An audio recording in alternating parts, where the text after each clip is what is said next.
señores agremiados del ilustre Colegio de Abogados del Callao, estudiantes de Derecho y público en general. Buenas noches.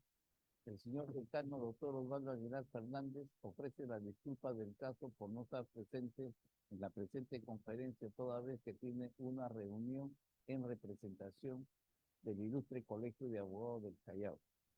Prosiguiendo con el ciclo de conferencias, el día de hoy nos acompaña vía virtual la doctora Yanina Lice Salomé Sanabria, a quien saludo dándole las buenas noches, agradeciéndole de antemano su participación.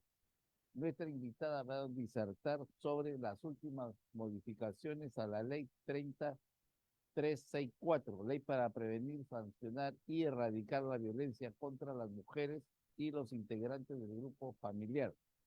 La citada expositora cuenta con estudios de maestría penal en la Universidad Nacional Federico Villarreal, con estudios especializados en violencia familiar en la Academia de la Magistratura, conciliadora extrajudicial en familia acreditada por el Ministerio de Justicia. Doctora, por favor, empiece su disertación.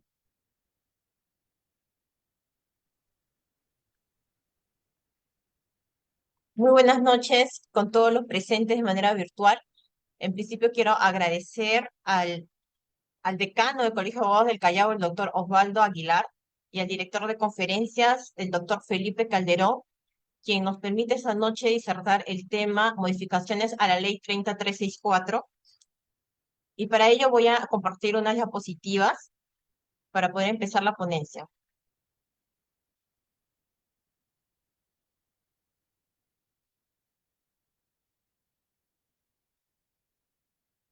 Bien, el, primero lo que queremos lograr esta noche es que todos los participantes seamos capaces de analizar la ley 30364 y sus últimas modificaciones.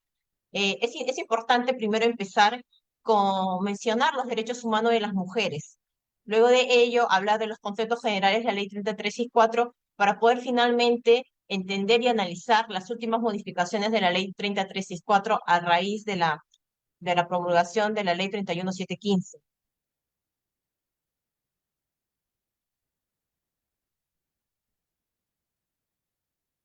Bien, en principio es bueno mencionar qué debemos entender por derechos humanos, y para ello hay que saber que existen muchas definiciones de acuerdo al contexto, por parte de la ética, por parte de la filosofía del derecho, entre otras ramas del derecho. Sin embargo, esta noche he querido tocar el concepto que nos dice Pérez Luño, y porque él hace mención a derechos fundamentales como es la dignidad, la libertad y la igualdad humana, que muchas veces se ve mellado en el caso de las mujeres.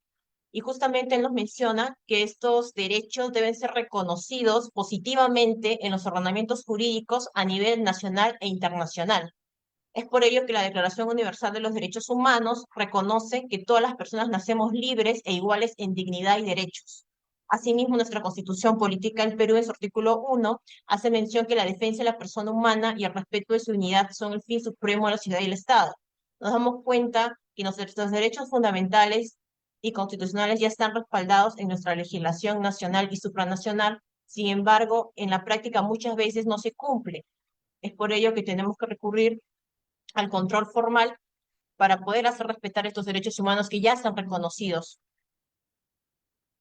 Y los principales instrumentos internacionales que protegen a las mujeres, en principio tenemos la Convención para la Eliminación de todas las formas de discriminación contra la mujer a nivel de Organización de Naciones Unidas. Esto se da en 1979, y esta convención lo que hace es pues que la mujer se entienda que la violencia contra la mujer nace no basada en su sexo, como en un principio se creían algunas, se quería imponer por algunas feministas como Marcela Largada.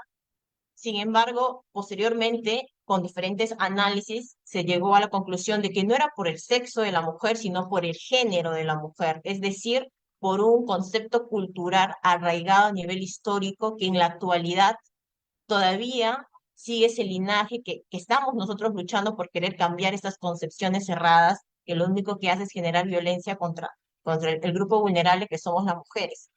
Luego de ello, también es una convención muy importante es la Convención Interamericana para Prevenir, Sancionar y Erradicar la Violencia contra la Mujer, que es justamente la base con la que el Perú empieza a a promulgar leyes específicas que protegen a la mujer como al grupo familiar.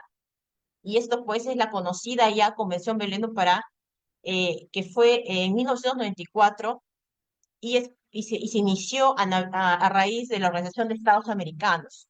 Entonces, es importante también mencionar que la primera ley que se promulgó para proteger a las mujeres, perdón, al grupo familiar fue la 26260, que después se derogó por la actual ley que tenemos, que es la 30364, y sus diferentes modificaciones. Luego de ello, esta convención pues menciona en su artículo 3 algo muy importante, ¿no? Es que la mujer tiene derecho a una vida libre de violencia, tanto en su ambiente público como privado, es decir, una protección integral. Es lo que busca esta convención y lo que busca la actual ley que tenemos. Y finalmente también es importante como instrumento internacional la Convención de los Derechos del Niño a nivel de Organización de Naciones Unidas, recordando lo más fundamental de esta convención, que es el principio de interés superior del niño, que enmarca a nivel integral en todos los ámbitos públicos y privados donde estén los niños, tiene que respetarse este interés de ellos para lograr que tengan sus derechos integrales. Es por ello de que, también porque ellos son parte de la población vulnerable, ¿no? Que son, según nuestra Constitución, los niños, niñas y adolescentes, las mujeres, las personas con discapacidad y los adultos mayores. Es por eso que al artículo 27 de la Ley 3364 establece que la protección de las mujeres y de los integrantes del grupo familiar contra actos de violencia es de interés público y es responsabilidad del Estado promover la prevención contra los actos de violencia y la recuperación de las víctimas. Es allí donde se materializa pues el principio de vía diligencia, la responsabilidad internacional que podría tener el Perú si no cumple lo estipulado en la Ley 364. Y es por ello que a raíz del 2015 nace esta ley y el 2016 su reglamento. Luego de ello ha tenido muchas modificaciones en aras del legislador de mejorar esta protección a las mujeres y al grupo familiar. Y el 2020 es recién cuando se publica el 6 de septiembre el texto único ordenado de la ley 3364. Es ahí donde vemos a más detalle los enfoques, los principios y todo el procedimiento a nivel tutelar que era necesario para esta protección efectiva. Ahora, vamos a pasar al segundo punto, que son los conceptos generales de la ley. Y es importante entender, y ya en aras de entrar al 2024, entender pues por qué la ley protege en principio a la mujer. Y a la mujer la protege siempre y cuando se dé esta condición de tal. Y para ello ya se ha especificado qué debemos entender por condición de tal a nivel jurisprudencial, o sea, a nivel de acuerdos plenarios, casaciones. Se ha dejado claro el concepto de condición de tal, que obviamente no es basado en el sexo, sino es basado en la imposición de estereotipos de género. O sea, si a la mujer se le violenta por imponerle estereotipos de género o por obligarle a ellos, realmente se estaría dando el supuesto de violencia contra la mujer en los cuatro tipos que la ley sanciona, ya sea violencia física, económica, sexual o psicológica.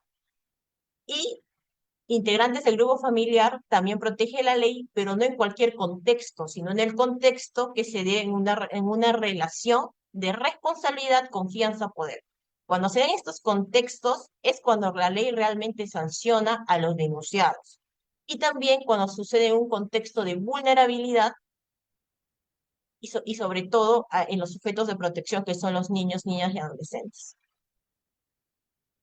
Ahora, otro concepto que debemos tener claro es la diferencia que debemos hacer entre conflicto y violencia, porque no todo conflicto familiar va a llegar a obtener una medida de protección, sino solamente uno que realmente calce en el tipo de violencia. Y para eso hay una casación de Cusco del año 2015 que nos especifica un poco cómo debemos manejar el tema de conflicto y violencia. Obviamente a nivel policial, la comisaría no va pues diferenciar qué es conflicto, qué es violencia. Simplemente va a aceptar la denuncia cuando una persona se acerque diciendo que es víctima de violencia.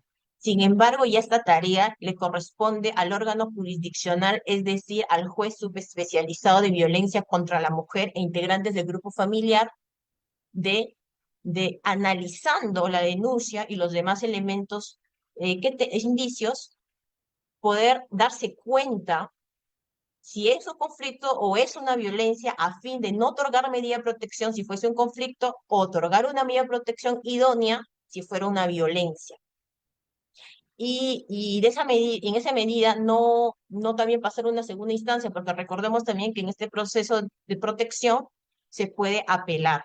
Y cuando se apela, ya sea porque el denunciado está, no está a favor pues, de esta medida de protección, en segunda instancia han llegado casos de que a nivel de sala han revocado las medidas de protección, señalando que no era una violencia, sino que era un conflicto. Entonces no debemos llegar hasta la segunda instancia porque también se estarían vulnerando los derechos del denunciado.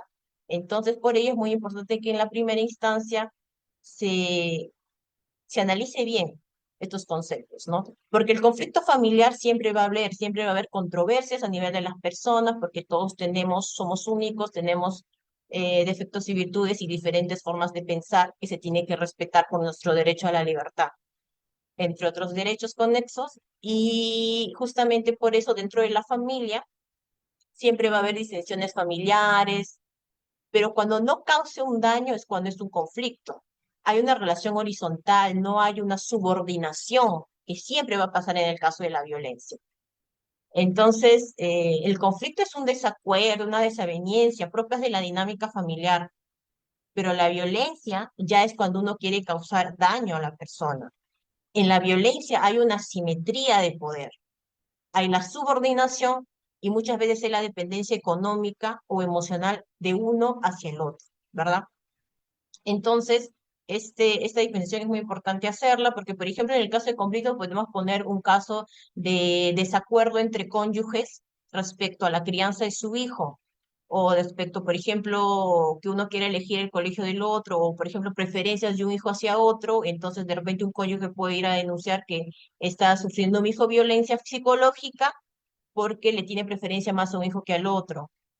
Y esas cuestiones no pueden llegar pues al tema de una medida de protección, porque es un conflicto familiar. En cambio, un tema de violencia sería cuando ya hay una agresión, hay una negligencia de parte de los padres hacia los hijos, entonces habría ahí ya una relación de responsabilidad, ¿verdad? Y asimetría, lo cual sí generaría pues la asertividad de dictar una medida de protección. Entonces hay que entender también cuál es la naturaleza de la medida de protección. Y para eso también el Tribunal Constitucional, en una sentencia de 3.378 de 2019, ha dejado sentado qué debemos entender por medidas de protección. Y ha dicho primero que son sui generis, es decir, es algo bastante genuino, y se da cuando es una tutela urgente, diferenciada, tiene carácter sustantivo, autónomo, pero a la vez son temporales, a través del cual pretende salvaguardar a la mujer y a los integrantes del grupo familiar ante indicios mínimos de violencia, por lo que mismo se debe otorgar de forma inmediata, célere y razonablemente. Ello para garantizar la integridad psicofísica, la dignidad y la libertad de las personas víctimas de violencia.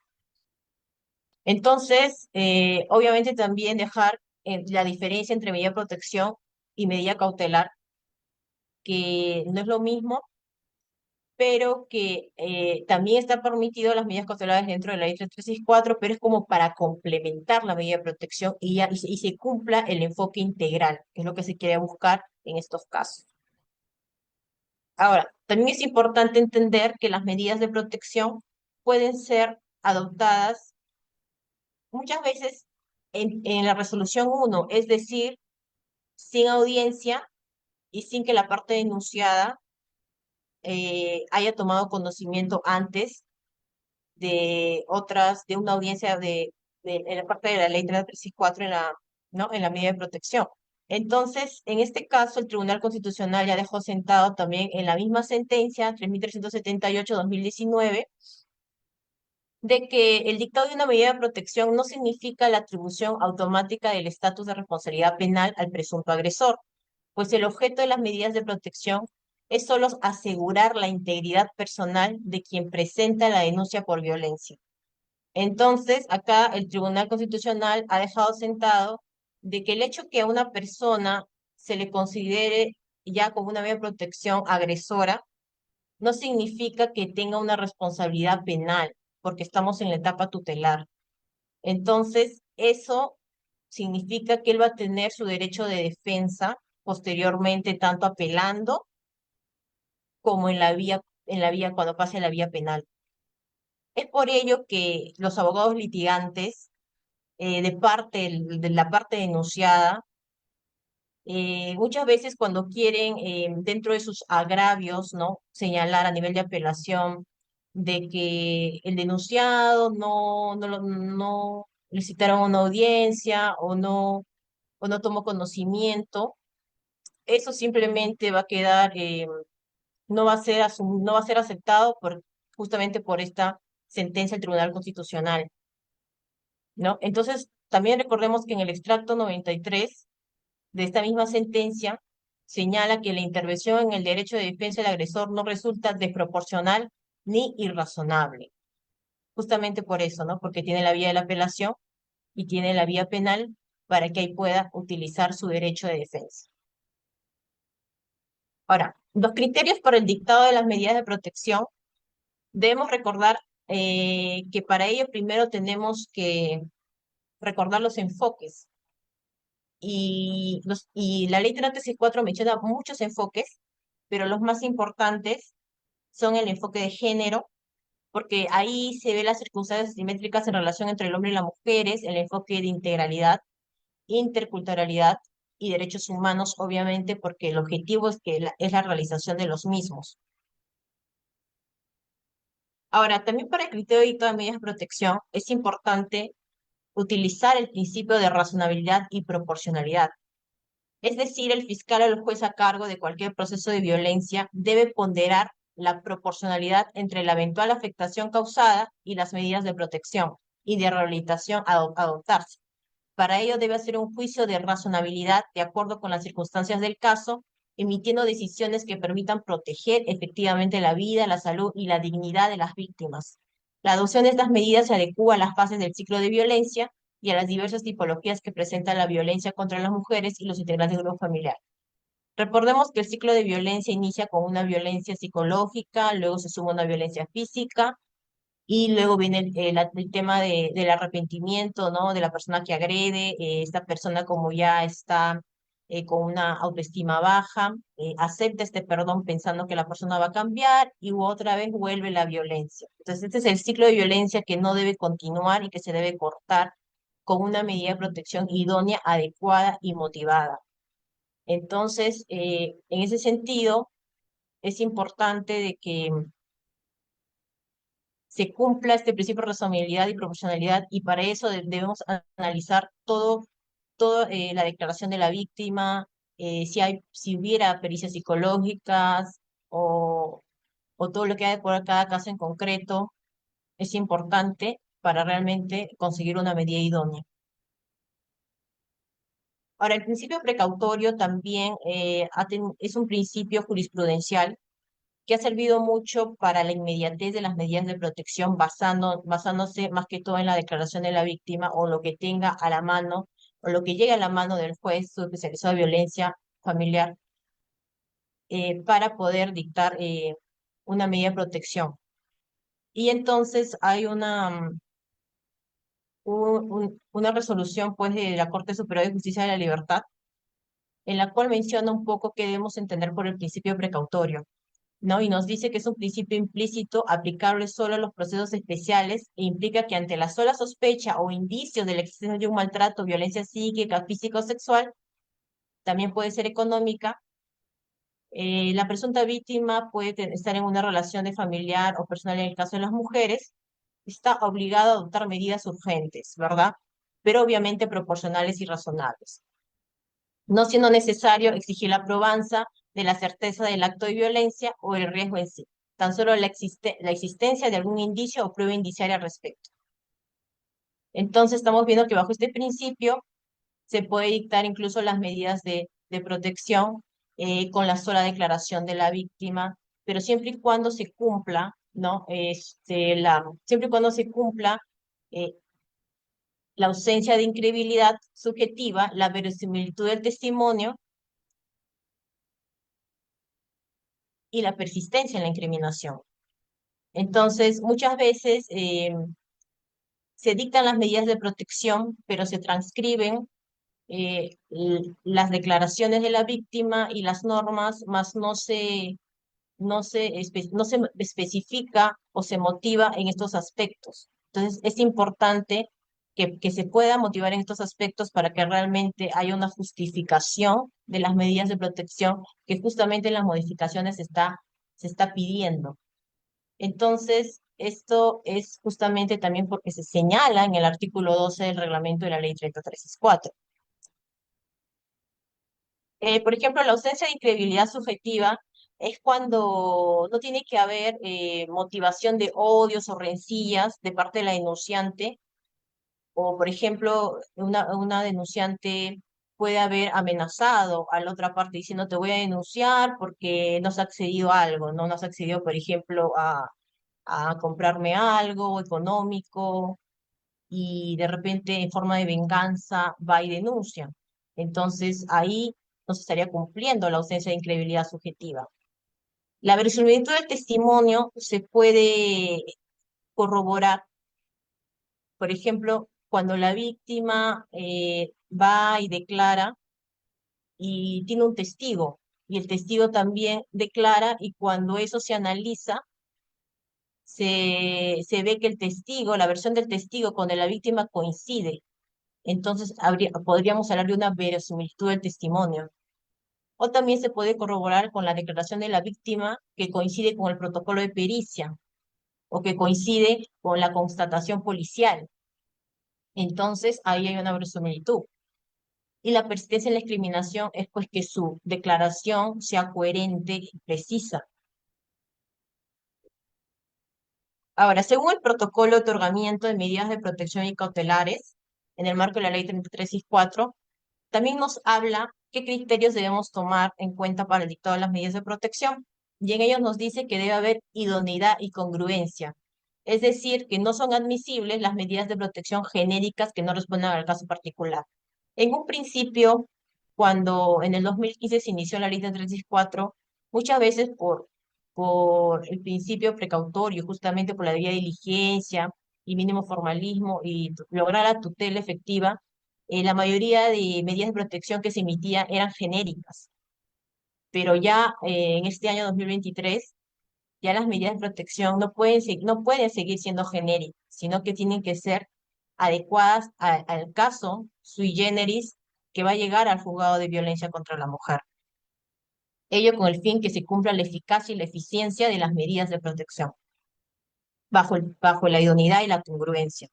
Ahora, la integralidad quiere decir que las medidas de protección deben ir complementadas con las medidas cautelares para una óptima protección a la víctima. Es decir, por ejemplo, en el caso de que vamos a ordenar un retiro de hogar del agresor, por ejemplo, y si este agresor que se retira es el único sustento económico para la agraviada y para las víctimas indirectas que pueden ser los niños que presencian la violencia. Entonces, obviamente, no solamente se debe dictar medidas de protección de retiro de hogar, sino también la medida cautelar quizás de una pensión de alimentos anticipada o una asignación económica. Entonces, ello con el fin de complementar ello y entre otras medidas específicas de acuerdo al caso o la situación concreta que se está dando. Entonces, la razonabilidad y la proporcionalidad quiere decir que la medida de protección corresponda a la afectación causada, es decir, sea proporcionar de acuerdo a lo que está solicitando o lo que necesita la víctima de acuerdo a lo que ha manifestado en su denuncia. La ejecutabilidad quiere decir que las medidas de protección sean pasibles de verificación, es decir, que el magistrado siempre tiene que estar constantemente verificando de que sean efectivas estas medidas. Y la variabilidad quiere decir que las medidas de protección no siempre pueden seguir siendo las mismas, porque el riesgo puede aumentar y entonces se tiene que cambiar una medida más idónea, o si el riesgo también disminuye, variar la medida o incluso ya dejar sin efecto también, en el caso que se haya cumplido la debida protección a la víctima. Ahora, el juez de familia de subespecialidad de violencia familiar debe tener en cuenta, obviamente, para el dictado de la medida de protección, la ficha de valoración de riesgo y los informes sociales emitidos por las entidades públicas competentes. Pero también recordemos de que la ficha de valoración de riesgo no es el único instrumento que va a obligar al juez a dictar determinada medida de protección, porque también el juez tiene que ver otros indicios para lograr una medida de protección adecuada. También tiene que ver el magistrado la existencia de antecedentes policiales o sentencias que puedan tener en contra de la persona denunciada por actos de violencia contra la mujer o libertad sexual patrimonial que denoten peligrosidad. Para un correcto dictado de las medidas de protección, tenemos que ver la vulnerabilidad de la víctima y la peligrosidad del agresor. Entonces, haciendo esa diferenciación es que vamos a lograr una idónea medida de protección. También, obviamente, hay que ver la relación de dependencia entre la víctima con la persona denunciada, porque siempre cuando hay una violencia hay una subordinación, siempre no hay una igualdad de partes, ¿no? La diferencia de edades también influye mucho, que es el grupo etario, y la relación de dependencia entre la víctima y la persona denunciada. Obviamente también es muy importante la condición de discapacidad de la víctima, la situación económica, la gravedad del hecho y la posibilidad de una nueva agresión. Y acá dejan números apertus, es decir, a criterio del juez, otros aspectos que denoten el estado de vulnerabilidad de la víctima o peligrosidad de la persona denunciada. ¿No? Eso ya de acuerdo a cada caso en concreto que se analice. Ahora, ¿por qué decíamos que el nivel de riesgo no solo se mide con el instrumento de la ficha de evaluación de riesgo? Porque lo dice el protocolo de otorgamiento de medidas de protección y cautelares en el marco de la ley 30364. Ese protocolo es bastante nuevo porque se aprobó por resolución administrativa 71 del año 2022. Aquí nos dice de que la ficha de valoración de riesgo permite identificar los factores de vulnerabilidad, pero también dice que cabe señalar que no se debe asumir que el riesgo de la víctima es idéntico al que se registró en la ficha. Por ello es importante la recopilación de otros elementos que permitan la mejor comprensión del caso. Ya hay muchos casos de que de repente hay una violencia sexual, no se está denunciando por una violencia sexual a un menor de edad y cuando vemos o se revisa la ficha de valoración de riesgo, sale riesgo leve. Y sin embargo, no solamente se debe utilizar esa ficha para terminar una medida de protección idónea, entonces por ello hay que ver otros indicios, otros que podemos ver para poder realmente al caso en concreto, ¿no? O por ejemplo, también sale en una ficha de evaluación de riesgo, sale riesgo severo cuando es una violencia física, que realmente cuando se analiza el caso concreto no ameritaría una medida de protección incluso muchas veces. Entonces, por esa razón es que se ha tomado en cuenta en este protocolo, no que sea el instrumento único y obligatorio para una correcta medición del riesgo que está teniendo la víctima en ese momento. Ahora vamos a ir al último punto, que son los análisis de las últimas modificaciones de la ley 334. Y para ello es importante mencionar de que el 22 de marzo de este año se publicó la ley 31715, que modificó los artículos 15, 16, 22, 23A y 45 de la ley 30364. Y justamente el 7 de septiembre del 2023 se publica el Decreto Supremo 009-2023-MIN, que modificó el subnumeral 1 del numeral 6A1, entre otros artículos, de la ley 30364. Entonces, estas modificaciones son bastante actualizadas, es decir, los jueces tienen que estar incorporando ya en sus medidas de protección, analizando estas modificaciones para dictar una medida de protección idónea. Entonces, una de estas modificaciones que se hace es sobre la denuncia. Es decir, aquí, ahora la persona, lo he puesto en la diapositiva no taxativamente como está en la ley, sino a modo de resumen para poder entenderlo más sencillo respecto a la modificación. Y aquí pues nos dice de que ahora la persona que denuncia debe estar debidamente identificada por la autoridad competente, con la debida reserva del nombre en los casos establecidos por la ley o por otras causas. Antes, cuando se denunciaba, podía ser de manera anónima, pero ahora se está exigiendo la identificación. Y esto es importante y a la vez también un poco que también va en contra, ¿no? Porque muchas personas van a tener miedo a represalias y entonces no van a querer denunciar. Pero también es bueno porque así sabemos quién es la persona que denuncia y tampoco cuando hay denuncias falsas, también podemos identificar quién está realmente haciendo denuncias que no, con despropósito. Entonces, por eso también es importante a interpretar, ¿no? Este artículo de la 31.715 con los principios que inspiran la ley 3364, es decir, el principio de intervención inmediata y oportuna, sencillez y oralidad. ¿Por qué? Porque si nosotros interpretamos con estos principios, vamos a darnos cuenta de que muchas veces esta exigencia se puede adecuar a determinado hecho que pase en la realidad. Por ejemplo, si va una persona y no lleva el DNI, entonces la policía igual tendría que aceptar su denuncia. ¿Por qué? Bajo este principio, porque ellos tienen canales donde los cuales pueden ellos ingresar a nivel virtual y verificar si esta persona que está denunciando es la persona que dice, ¿no? Porque ellos tienen una ficha RENIEC, al igual que lo tienen la vía judicial. Entonces, mediante esas vías, ellos pueden darse cuenta. Y muchas veces también se puede dar, bajo las leyes de reserva de identidad, entre otros, protección de datos, se puede lograr realmente que, sin, que se puedan dar estas denuncias guardando la reserva del nombre, ¿no?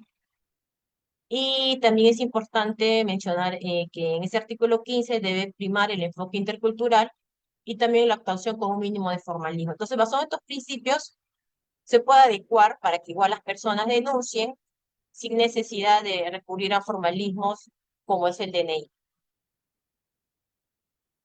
Ahora, en los plazos del proceso especial, de acuerdo al nivel de riesgo, también había una modificación, que ahora se exige que a nivel de los tres niveles de riesgo, ya sea leve, moderado o severo, se dicten las medidas de protección en 24 horas. Y cuando no se sepa el riesgo, porque no entró una denuncia sin la ficha de valoración de riesgo, un plazo máximo de 48 horas.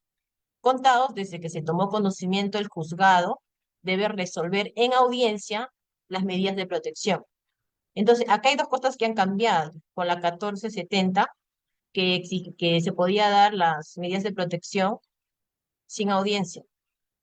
Ahora se está exigiendo que en los tres niveles, tanto leve, moderado o severo, se dicten las medidas de protección en 24 horas y con audiencia.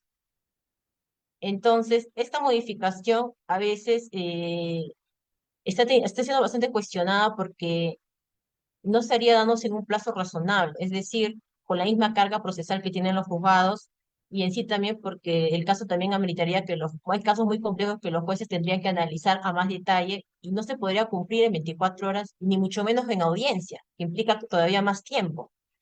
Entonces, realmente está siendo muy cuestionable, pero la ley lo está especificando así. Sin embargo, vamos a ver más adelante que en el reglamento están dando una salvedad para que realmente no se esté dando las audiencias en determinados supuestos. Más adelante vamos a ver eso. Entonces, la salvedad es el artículo 36.6 del Decreto Supremo 009/2023, ¿no? En donde nos dice que en los casos de violencia con ficha de valoración de riesgo sin ella, el juez puede consultar la plataforma digital única de denuncias de violencia contra las mujeres, integrantes del grupo familiar o la plataforma nacional de gobierno digital u otro medio tecnológico habilitado y debe actuar de manera inmediata, emitiendo las resoluciones correspondientes debidamente motivadas, identificando el tipo de riesgo y los fundamentos que ameriten la prescindencia de la audiencia bajo responsabilidad de ser el caso. Entonces, de un lado, ¿no? Decía la ley 31.715 que tenía que ser en audiencia en 24 horas, sin importar el nivel de riesgo, cuando sea identificado, pero sin embargo el reglamento de esta misma ley da una salvedad que no sea necesariamente dictada en audiencia, siempre y cuando se motive esa medida de protección, por qué razón no se está dictando en audiencia. Entonces, acá creo que ya va a entrar un poco el tema de la motivación de las acciones judiciales, es decir, el silogismo jurídico, la premisa mayor, la premisa menor, la justificación interna, la justificación externa, la conclusión, para que realmente sigamos como estábamos haciéndolo antes, sin el dicta, sin la persiguiéndose de la audiencia y inmediatamente el dictado de las medidas de protección. Ahora, los tipos de medidas de protección. También eso se ha especificado, o sea, el retiro del hogar del agresor ya era una medida de protección que estaba antes de la modificatoria. Sin embargo, acá se está especificando en qué caso se va a dar este retiro, en qué caso sería correcto darse conforme a la ley, ¿no? Y nos dice de que se encuentra retiro de hogar del agresor del domicilio en el que se encuentra la víctima, así como la provisión de regreso del mismo en caso de riesgo severo, acreditado reincidencia, violencia física, independientemente de quién recaiga la titularidad del inmueble. Entonces, acá estamos viendo de que esta ley está, está haciendo de que los jueces puedan dictar retiro de hogar al agresor siempre y cuando sea una violencia, un riesgo severo, acreditado y hay una reincidencia. Entonces, cuando menciona el legislador la palabra reincidencia, está basándose en un término penal aplicado a una ley extrapenal, porque la ley 30364 no es una ley penal. Entonces, este término de reincidencia, y el Tribunal Constitucional también en una sentencia ha dicho, ¿no? 14/2006, que debemos entender en su fundamento 17. Así, la reincidencia es una situación fáctica consistente en la comisión de un delito en un momento en el cual el actor ha experimentado previamente una sanción por la comisión de uno anterior. Entonces, consideramos que realmente esto de reincidencia no ayudaría mucho a poder razonar respecto a lo que debemos entender en qué momento va a ser adecuado dictar un retiro de hogar del agresor. Lo mejor hubiera dicho que hubieran puesto la palabra recurrente para ver si de repente por ahí este agresor tiene otras denuncias anteriores de violencia, ya sea física o psicológica, de acuerdo a cada caso. Sin embargo, ya el legislador lo ha tipificado así y hay que saber interpretarlo como mejor convenga para el dictado de las medidas de protección. Ahora, en el supuesto de riesgo moderado acreditado, si el bien inmueble pertenece a la sociedad conyugal, ha dicho que el agresor será conminado a abandonar el bien inmueble, caso contrario será retirado por la Policía Nacional del Perú. Entonces, aquí está dando a entender que primero va a haber como que un exhorto al agresor a que se retire, en caso de riesgo moderado. Pero si ya el agresor sigue renuente, entonces ya va a tener que hacerse ese retiro en los casos de riesgo moderado, pero ya con la ayuda de la Policía Nacional de Perú, es decir, como un lanzamiento, algo así sería, ¿no? Como en el caso de riesgo severo. Entonces, y en los casos de riesgo leve dice que se debe evaluar la propiedad del inmueble. Entonces, aquí el enunciado o el abogado de la parte denunciada, si sale riesgo leve, si el juez dicta medida de protección, aquí sí va a tener fundamento, de acuerdo a este artículo, de decir que aquí sí tiene que primar si es que el agresor fuera el propietario. Entonces, acá se abrió un poco más de fundamentación que tendría que hacerse si es que el juez quiere dictar el retiro de hogar al agresor en casos leves, y lo cual se ha estado dando también, pero obviamente en cada caso particular, ¿no? Ahora, el impedimento de acercamiento o proximidad a la víctima en cualquier forma a su domicilio, centro de trabajo, centro de estudios, lugar de esparcimiento u otros donde aquella realice sus actividades cotidianas de habitual concurrencia. Esto ya se estaba dando también cuando se dictaba el impedimento de acercamiento a la víctima, para que se dé en cualquier contexto de acercamiento. Pero aquí la ley está especificando también la palabra donde vaya cotidianamente la persona, ¿no? Y también se habla de la provisión del presunto agresor de disponer, enajenar, destruir, trasladar, ocultar u otorgar en prenda o hipoteca los bienes muebles o inmuebles comunes de la sociedad conyugal o de la pareja conviviente. Esto también para proteger los bienes económicos del agraviado. Ahora, la ejecución de las medidas de protección, el artículo 23A también ha sido modificado, en el cual está exigiendo a la Policía Nacional del Perú mapa gráfico y georreferencial de registro de todas las víctimas con las medidas de protección que les haya sido notificadas. Y esto a fin de que haya un control respecto a la Policía Nacional del Perú de cómo ubicar, ¿no?, a las víctimas y hay un canal de comunicación directo hacia ellas. Esto ya es tema de gestión pública, de políticas públicas y obviamente de presupuesto a nivel intersectorial para que realmente la Policía Nacional del Perú tenga todo este sistema virtual eh, de manera idónea para que pueda cumplir su labor de ejecución de las medidas de protección, supervisadas obviamente por el juez.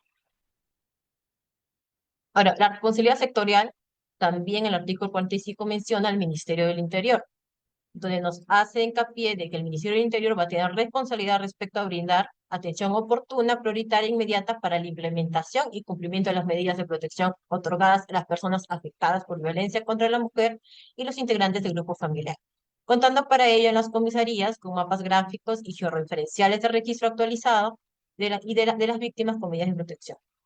Entonces creo que a nivel de, de ejecución para una debida eficacia y eficiencia, yo considero que se deben crear comisiones en las instituciones, sobre todo del Ministerio del Interior, bajo el principio de interseccionalidad, de, eh, de que velen por estas medidas de protección idóneas, ¿no? O también a nivel jurisdiccional que se creen los juzgados de ejecución a nivel de medidas, a nivel de violencia contra la mujer integral del grupo familiar, también ayudaría bastante a bajar la carga procesal. Ahora, es para terminar, el Decreto Supremo 009 de 2023, que es el reglamento de esta ley nueva 31715, no sé, se mencioné dos puntos muy interesantes y muy importantes para mejorar la, el sistema de una inmediata ejecución de las medidas de protección. Y primero nos dice en el punto 35.3 que en caso de no existir elementos que sustenten el otorgamiento de la medida de protección o cautelar, el juzgado de familia traslada los actuados a la Fiscalía Penal para que proceda conforme a sus atribuciones, ¿no? En el caso que la Fiscalía recabe, pues, elementos que configuren el dictado de una medida de protección, ¿no? En un plazo no mayor de 48 horas, devolverá pues al juzgado de familia para que se pueda analizar la viabilidad del otorgamiento de la medida de protección. La medida debe tomar en cuenta las características culturales de la víctima, ¿no? Esto es en el caso de no otorgar en el caso que el juez no otorgue una medida de protección, en ese caso, pues, tendría que remitir, pero la fiscalía tendría que analizar o buscar elementos, ¿no? O recabar elementos para volver a enviar al juzgado y de esa manera el juzgado vuelva a analizar si correspondería o no una medida de protección. Y en el 37.6, el juzgado de familia remite los actos originales al Ministerio Público solo de aquellas denuncias que ingresaron directamente a juzgado, porque recordemos que también se puede denunciar en varias instancias, es decir, a nivel de fiscalía, a nivel de comisarías y a nivel también de juzgados de turnos subespecializados en violencia contra la mujer. En el caso que denuncie directamente al juzgado, obviamente se tiene que enviar todos los documentos, desde la denuncia hasta la medida de protección, a la fiscalía correspondiente, luego del dictado, pero a la Fiscalía Penal, pero si ya se ha enviado, por ejemplo, de la comisaría directamente al juzgado, ya no sería necesario enviar toda la documentación otra vez a la Fiscalía Penal porque ya la tiene. Simplemente sería, ahí en ese caso sería solamente enviar la medida de protección. Y bueno, eso también es otra aclaración que ha hecho este decreto supremo respecto al remitir la copia de la resolución de la medida de protección y cautelares. Muchísimas gracias por la atención y deseándole también al Colegio de Abogados del Callao, del cual yo soy parte de este gremio y me siento muy contenta de que se fomenten en estos espacios académicos los mejores éxitos a la Junta Directiva para que pueda seguir adelante cumpliendo todos los objetivos y metas trazadas.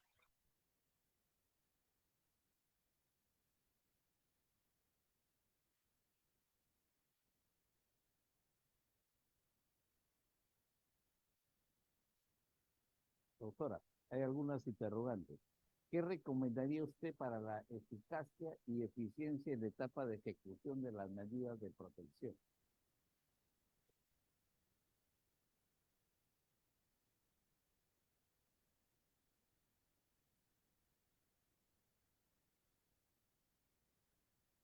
Disculpe, no le escuché bien. Doctora, ¿qué recomendaría usted para la eficacia y eficiencia en la etapa de ejecución de las medidas de protección? Sí, yo recomendaría, como lo estuve mencionando a nivel de mi exposición, que se creen comisiones a nivel de las instituciones encargadas del cumplimiento de las medidas de protección a nivel de ejecución, es decir, a nivel de la Policía Nacional del Perú y el Ministerio del Interior.